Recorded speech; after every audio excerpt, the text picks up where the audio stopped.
Fala aí, pessoal, bora fazer um curta e hoje estamos aqui de novo o trio reunido para comentar sobre os maiores filmes de ficção científica de todos os tempos, se não o maior, chamado Blade Runner, o caçador de androides. Não é Runner não, cara, é Runner. Blade Runner. Blade Runner. Blade Runner De 1982.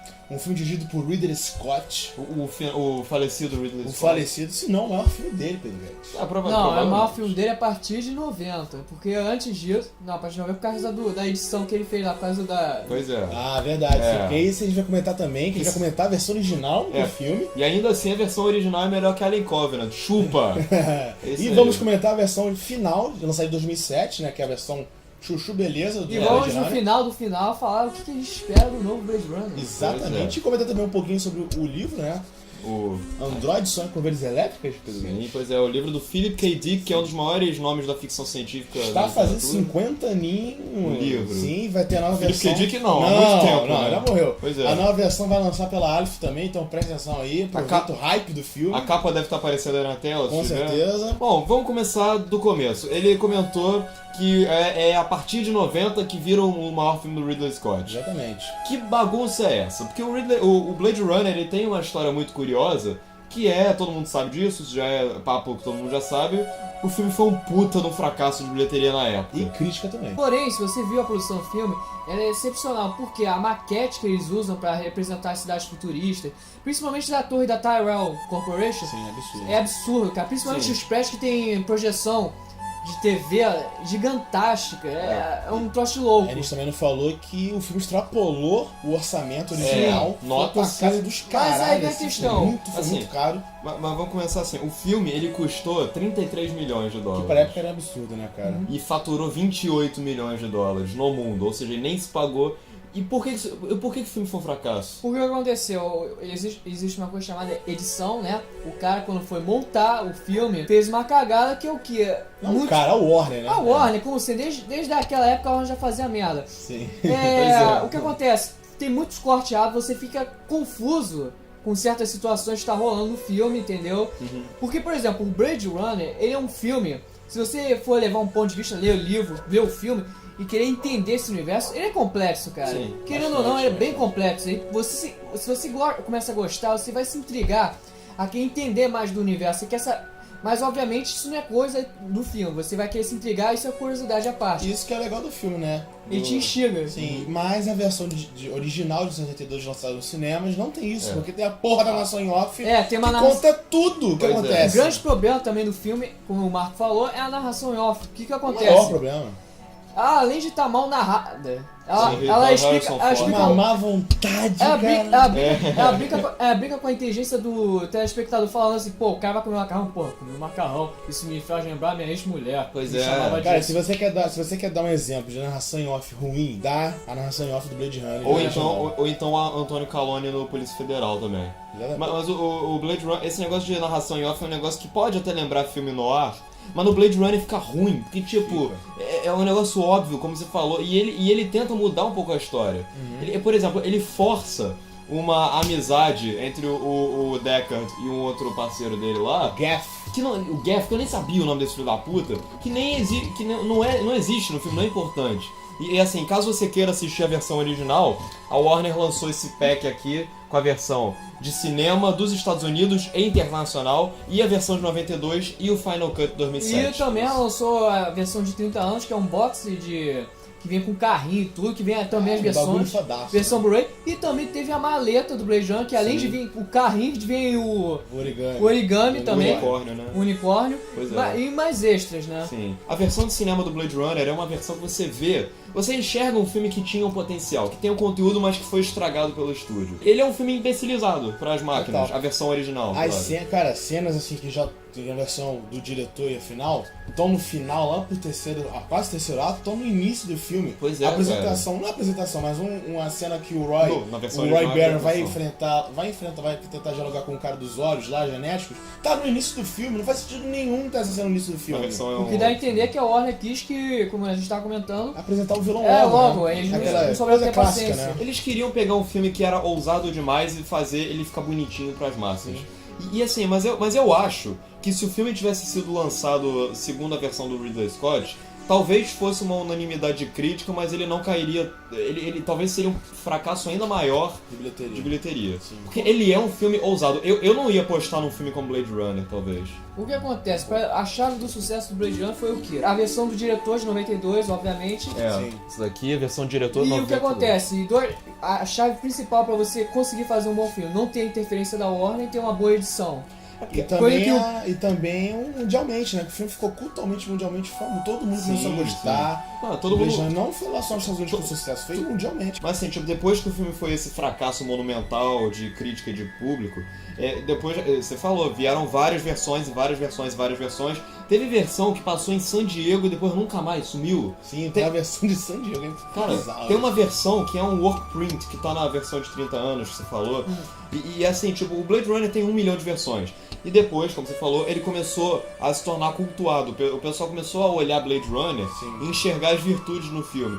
Que é um filme que tem debates filosóficos interessantes, que cria um universo cyberpunk e ao mesmo tempo resgata elementos noir de uma maneira criativa. Foi o filme que criou o universo cyberpunk, né? Que gosto de achar que a coisa aprimorou o universo cyberpunk. Foi Blade Runner que criou esse universo todo, cara. E Blade Runner vai ressaltar que, embora na época não fez sucesso, ele foi adaptado em algumas mídias, como os videogames. Ele foi até...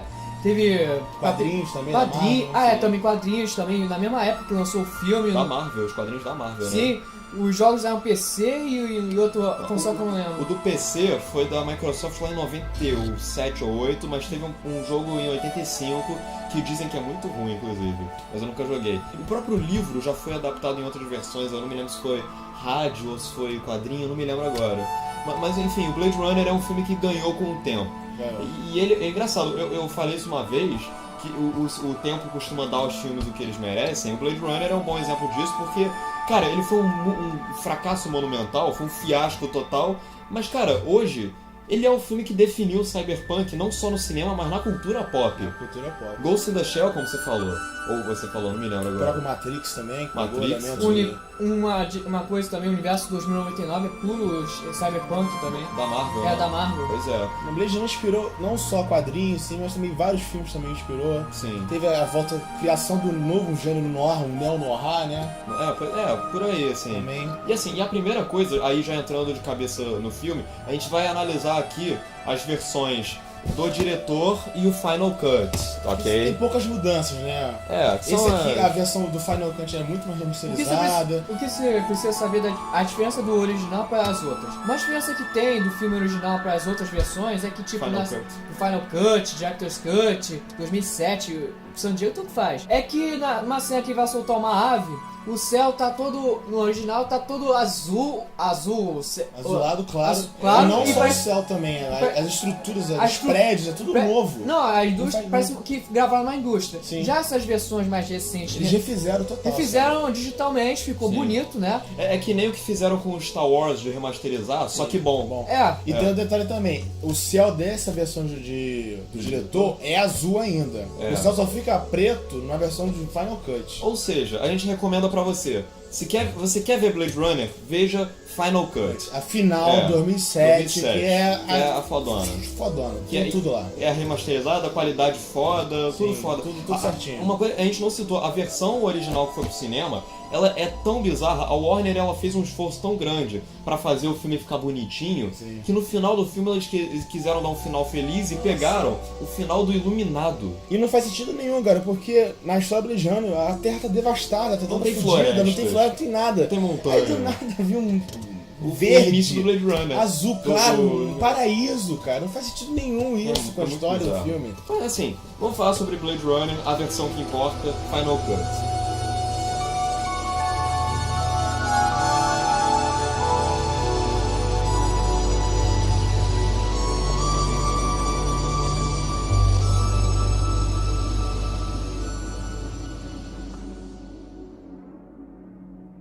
Além da complexidade das versões, o Blade Runner, como o próprio Pedro Guedes falou, a questão filosófica bate muito. Por exemplo, o que é ser humano, cara? Sim. É você ser escroto? É você destruir as coisas? Por exemplo, é o principal assunto do filme, eu acho. Sim. Aí, pô, a máquina consegue ser superior a isso? Esse é um debate bem interessante que a obra faz em si. Não só do filme, mas como do livro também. Esse é o debate do livro, o que é ser humano, cara. Mas eu acho que o filme ele sabe tratar isso de uma maneira interessante. Porque assim, a trama do filme é os seres humanos no futuro de 2019, faltam 2 anos, em Los Angeles, eles criaram os replicantes. São meio que androides, robôs, assim, algo bem próximo dos humanos, mas que dura 4 anos e depois morre. E aí depois os replicantes começam a ser caçados pelos Blade Runners. Isso. Um deles é o Deckard, que é o nosso querido Harrison Ford. E o principal líder dos replicantes é o Roy, que é o Rutger Hauer. Isso. E aí essa é a trama do filme, porque os replicantes no livro, pelo que eles eram meio que os filhos da puta, né? Exatamente. E a adaptação genial que o filme faz é de pegar os replicantes e fazer eles ficarem ainda mais humanos do que os próprios seres humanos. Sim, porque os humanos decidem botar essa dada de validade nos replicantes porque eles iam começar a ter emoções. Sim. A partir de um momento. Se eles continuassem vivendo, eles iam começar a desenvolver raiva, medo, todas as emoções que a gente tem. E os humanos ficaram com medo, sabe, de ser, caraca, cara, tá vindo uma nova raça aí mais forte que a gente, mais inteligente que a gente. Se os caras começarem a desenvolver emoção, fodeu, a gente vai morrer, não tudo embora. Não só isso, eu vou dar spoiler aqui.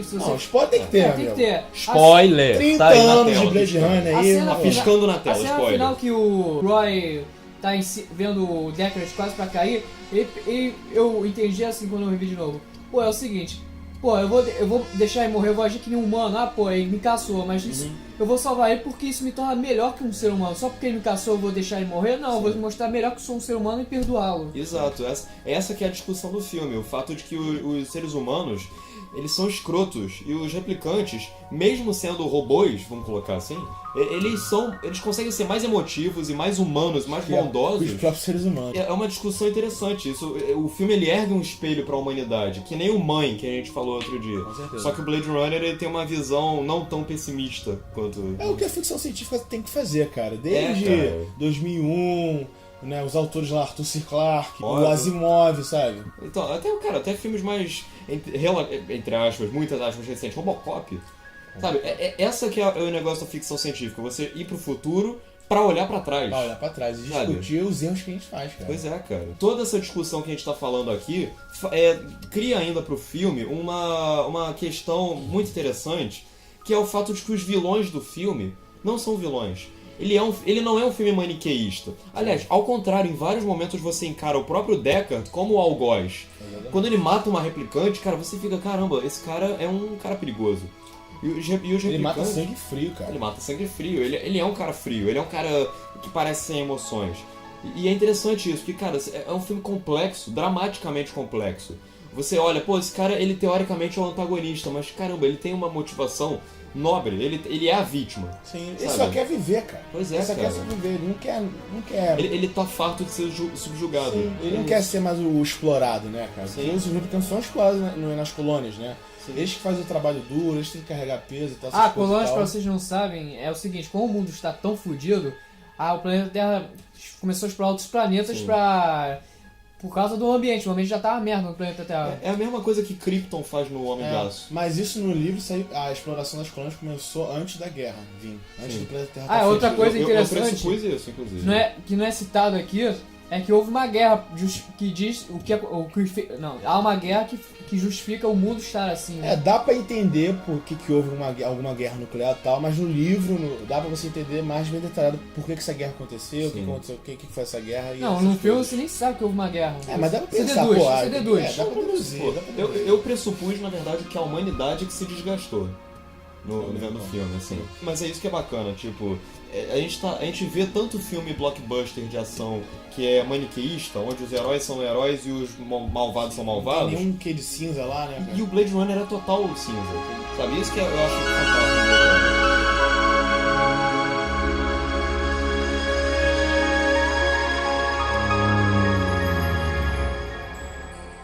E a maior polêmica do filme, que é a Deckard ser replicante, cara. Você falou pra mim que você não gosta disso. Tanto eu e ele, a gente discorda disso, por quê? O que acontece? Beleza. O cara é frio, isso não é justificativo.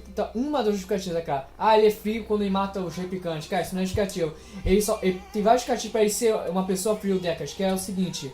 o mundo, o planeta Terra que está, a sociedade em si, o mundo ser tudo fudido, faz a situação, o estado emocional dele ser isso. Isso tem, sem falar que ele ia ter algum... Não é citado, mas no livro dá indício que já tem problemas pessoais com a mulher. Sim. E tal, né? Na maldita versão do cinema ele fala isso. Ele fala que teve mais mulher. E tem uma cena que o Roy vai quebrar o gelo dele e grita, ele sente dor. Diferente dos outros replicantes, quando eles metem a mão em água fervendo, ou então água muito gelada, eles não sentem nada. Ficam até tipo, que porra é essa? Não sinto.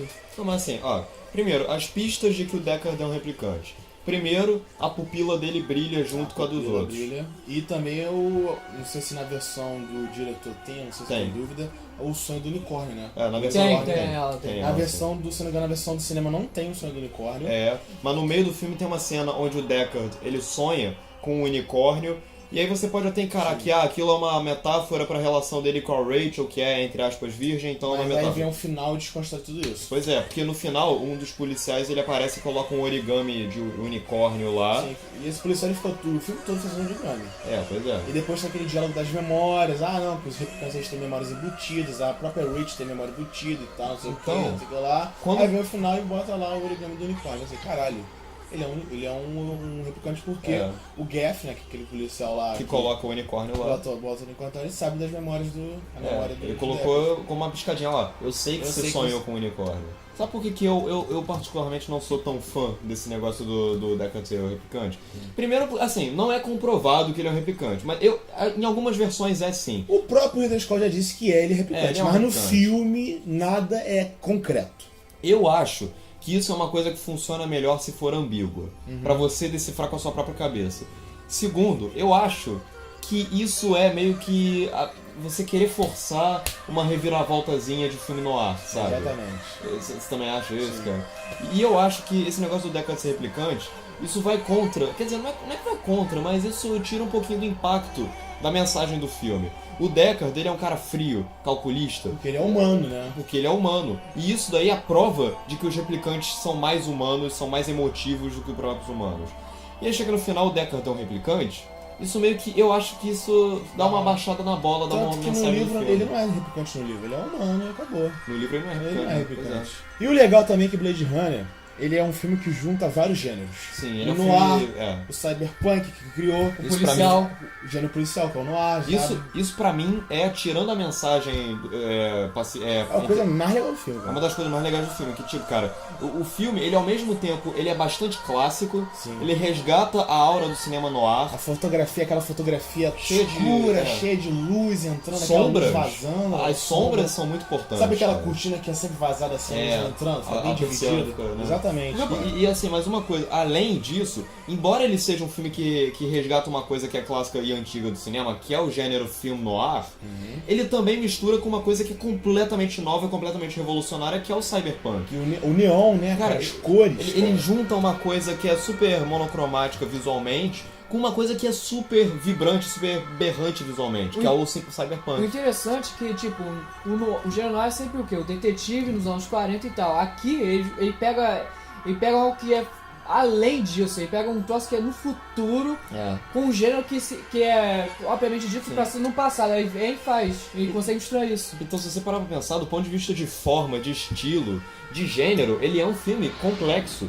Porque ele é um filme que mistura várias coisas a fim de criar uma... Pois é, cara. Sim, e criativo. Não, e a fotografia do Jordan Cronenweth, ela é uma fotografia, novamente, visualmente, esteticamente, complexa. Porque, tipo, ela ao mesmo tempo ela é colorida, bastante colorida, e ao mesmo tempo ela usa todo um jogo de sombras, e como você falou, as persianas das cortinas, das janelas e tal. Noir clássico, que é uma coisa muito de noir clássico, sombras, muito escuro, contraste. O futurístico do noir, do neon. E é um filme que carrega muito, a fotografia, ela realça os neons, o vermelho, o azul, o verde, o roxo. E o legal é que um filme atual que a gente fez resenha aqui no canal, que chama Atômica, resgata isso, cara. É um filme neo-noir clássico. Também tem um pouco disso.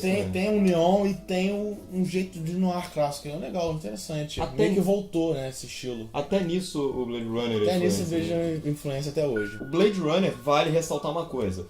Ele não é um filme, ele talvez não seja um filme pra todo mundo. Ele não é um filme de ação movimentada. E é um filme que tem um ritmo um pouquinho... lento. Pra mim passa rápido, mas eu concordo. Por exemplo, a cena inicial, que na versão de cinema é toda cortada, essa aqui, na versão final do diretor, cara, ela é muito longa. Sim, ela é muito longa. Tem umas conversas lá, porque o interrogatório é longo demais. Tem uma cena lá da Rachel com o Deckard, que é o romance dele lá com ela começa a se descobrir. Cara, é longa demais, cara. É longa demais. Mas isso não é ruim. Mas ela tem o quê? Mais de 10 minutos. Pois é. Mais de 10 minutos. Isso tem gente que vai achar, cara, que saco. Saco. É uma mulher se olhando pro espelho.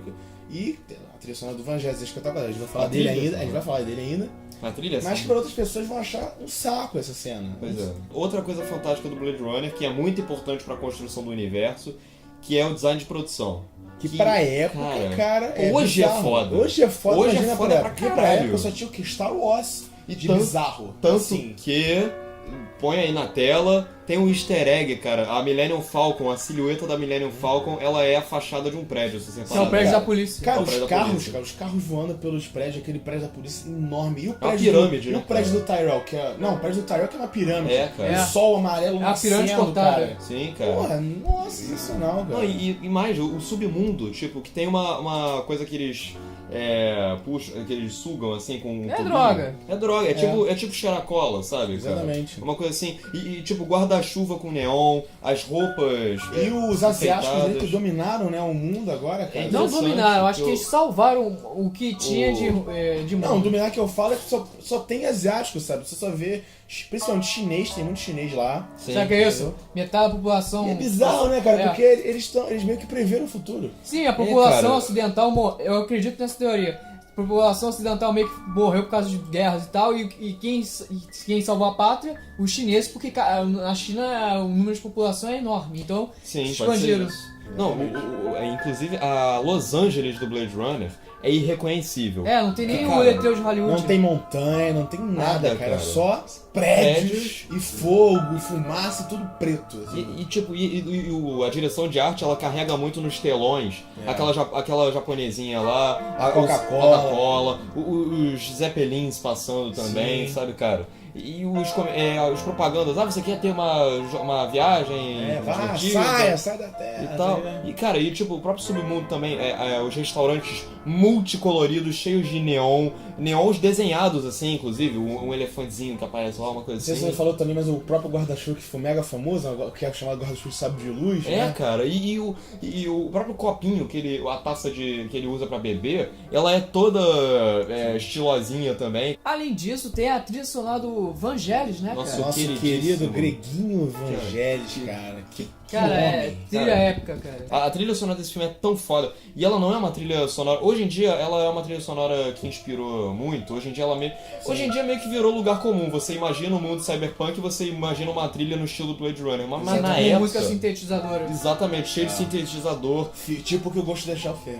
E ele carrega muito numa trilha sonora que ela também pega muito do noir. O pianinho... Sim. A cena da replicante da cobra, né? Ela morrendo e começa a tocar aquela trilha. Esta música, essa cena, ela precisa ser enfatizada porque, cara, o Blade Runner é um filme lindo do ponto de vista de construção sonora. Porque, cara, no início do filme tem uma hora que um veículo ele levanta voo. E aí a trilha sonora, ela... cresce junto. Cara, as notas ficam mais altas e tal. E aí, e tem uma hora, essa hora que a replicante morre, que ele dá o tiro a sangue frio, ela atravessa as vidraças. Câmera lenta. Cara, põe aí na tela. Se você conseguir ouvir com muita atenção, você escuta os batimentos cardíacos da replicante. E quando ela morre, tem um zumbido, como se ela tivesse... Acabou. E, cara, olha isso, cara. Através dos efeitos sonoros, o filme consegue fazer você simpatizar com a personagem que é a antagonista do filme. Ou seja, é um filme maduro. E a técnica do filme reflete isso.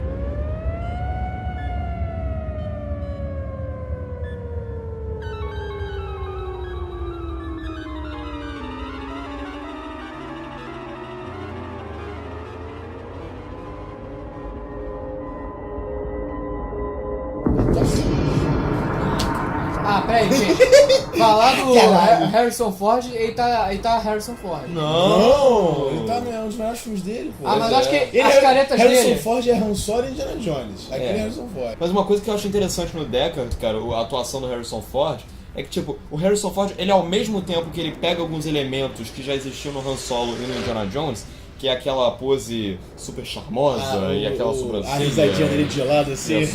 Sobrancelha. Nossa, todo mundo queria ser o Harrison Ford. Sim. E, cara, mas ao mesmo tempo ele é um personagem sério, sangue frio. Ele é o contraste do que o Harrison Ford vinha fazendo. Ele, ao mesmo tempo, ele tem esse charme que é típico, característico do Harrison Ford. Ele tá cansado, né? E ao mesmo tempo ele tá cansado, ele tá de saco cheio. Eu acho que ele tá sendo mais Harrison Ford do que ele já foi, cara. Porque o Harrison Ford, ele é cansado, ele é mal-humorado, ele é chato. É, pois é, cara. Cara, ele tá sendo ele mesmo fazendo guerra, aí, cara, esse filme, ele é um filme onde o Harrison Ford tá diferente do que ele fazia anteriormente. Onde era o cara malandro, sabe? Era o Han Solo, aquele cara boa praça, onde era o aventureiro, o cara que o explorador. Nesse filme, o cara tá fazendo o cara todo.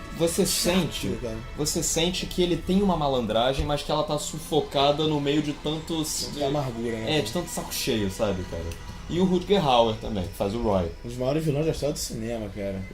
Cara, e ele consegue passar perfeitamente a complexidade do personagem. Só aquele monólogo do Tears in the Rain, cara, nossa, foda, cara. É uma das maiores mortes da história do cinema, cara. E também tem a Sean Young, que faz a Rachel, né? Sim, exatamente, que passa aquele... A doçura, né?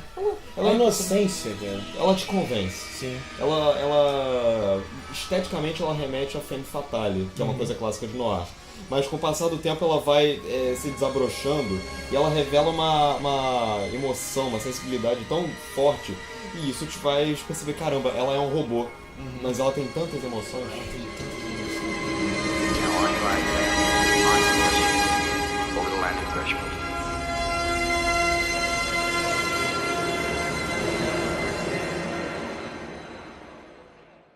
Blade Runner é, se não, um dos melhores filmes de todos os tempos de Hollywood. Se não, é um dos melhores filmes de todos os tempos. Com certeza. A gente aqui do canal é fãzaço.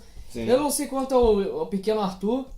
Ele tem que ser. O Arthur tem que ser, se não for, tá fora. Pois é. Então é isso, Blade Runner 2049 é o novo despertar da força. É o novo despertar da força. Se bobear até, cara, vocês já pararam pra pensar? Tá vindo um novo Blade Runner. E falta vai ser menos bom. de uma semana. Pra vocês falta o quê? Um dia? Talvez, porque eu não sei quando vai lançar esse vídeo, mas pode ser que falta um dia. E o mais importante, vai ser bom. Olha só isso, cara. Caralho. Curta aí, compartilhe esse vídeo, por favor, espalhe a palavra do Bora Fazer um Curta pela galera. Eu vou tentar escrever sobre o Blade Runner original. Vai ter textão, sim. Vai ter textão. Se inscreva no canal, porque a gente precisa da sua ajuda, né?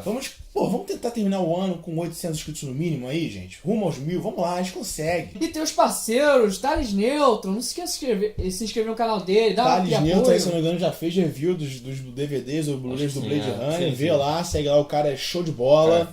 Também acesse as redes sociais, Twitter, Instagram, Facebook, a gente tá atualizando tudo lá. E, aproveitando, tá vindo aí o Festival do Rio. Festival do Rio. Nós não conseguimos credenciamento. Calma, a gente tá na espera ainda, a gente não sabe. Mas a gente vai trazer algumas resenhas de filmes aí. Vamos tentar. Já vai começar. Não sei se a semana talvez já tenha, porque... Não sei, talvez a semana já tenha alguma resenha de algum filme aí de Oscar. Vai ter. Talvez na semana que vem já nós saia. Sabemos, mas não tenho certeza. Nós vamos ver um filme na cabine de imprensa, que é um filme que vai ser indicado ao Oscar. E tá no Festival do Rio. Então a gente vai começar aí o Oscar 2018 com Pedro Guedes. Vamos voltar à Era de Ouro do Bora Fazer um Curta. Oh yeah. Então, vamos ter... A prioridade era o quê? Era fazer um puta cobertura do Festival do Rio. Gravar, sei lá, 80 vídeos no mês. Só que a gente não conseguiu o credenciamento até agora. Pois é. A gente não sabe. Mas se a gente conseguir, a gente vai ver alguns filmes já. Vamos ver o quê? Uns 5, 6, 7, mais. Talvez até uns 20 filmes, assim, no geral. A gente vai ver 20 filmes. Eu acho que já tá bom fazer uma resenha de 20 filmes. Sabe? Os principais a gente vai ver. Pois é. Isso eu tenho certeza. Mas é isso aí, né? Então é isso. Um grande abraço. Valeu. E viva Blade Runner!